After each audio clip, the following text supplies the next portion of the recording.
Hello and welcome to another video from TW White & Sons Mazda. Okay, here we have today a Mazda CX-30. This is a 2020 car, registered on a 20 plate. It's the GT Sport specification, so there's 5 trim levels at the time this car was made. This was number 4 in the line, so very, very close to top of the range. It's covered 50,000 miles or so. It's in this wonderful machine grey. It's a very, very popular Mazda colour on every car in the range, really. It does look very nice on a Mazda CX-30. It was sold by us from new to the one owner it's had. Has a fantastic service history with ourselves. And even though the car's covered 50,000 miles, if you're really observant, you'll notice it is still on Bridgestone tyres. Now that is an exceptionally good sign of ownership, that a customer has bothered to go to the expense of having the appropriate tyre. And yeah, always a really good sign of ownership that somebody's forked out on good tyres. Now this is the SKYACTIV-X engine. That's the more powerful of the two 2-litre engines, and the specification is wonderful. Condition of the car is very, very good as well. As we walk around, I'll try and show you as much of the car and spec as I can. Taken lots of photos, so do have a look at those. If you want additional images, always be sure to let us know.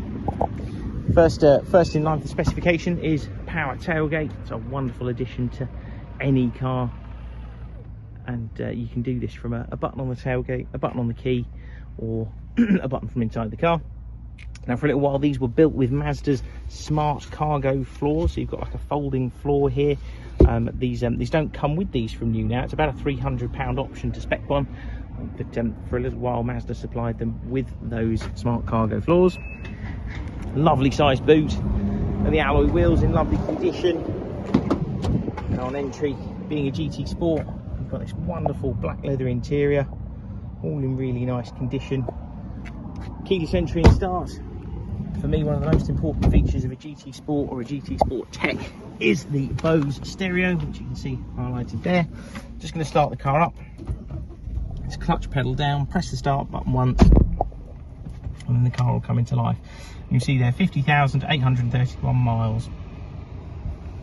Of course, you have things like auto lights, auto wipers, stereo controls for your Bluetooth, hands-free phone, radio, Mazda radar cruise control. So you have a feature here where you can set a predetermined distance that you want to remain to the car in front, turn the cruise control on, and it works like normal cruise control if there's nobody in front of you.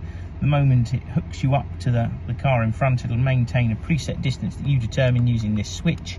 As long as your cruise control's on and active, you can see it's just being displayed in the centre display there. And using that toggle switch, you can decide how far or near you want to be to the car in front. It's an all digital display in this little centre here. The gauges either side are still analog, but that centre display is digital. The colour projected head-up display on the windscreen just here. Now that shows you the speed limit of the area you're in and the speed you're currently doing.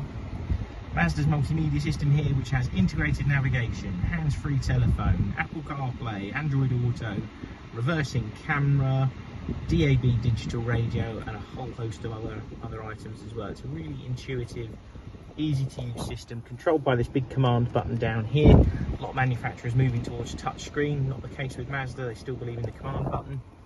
Climate control air conditioning system down here, heated front seats, heated steering wheel. That's such an important addition to the car for winter time.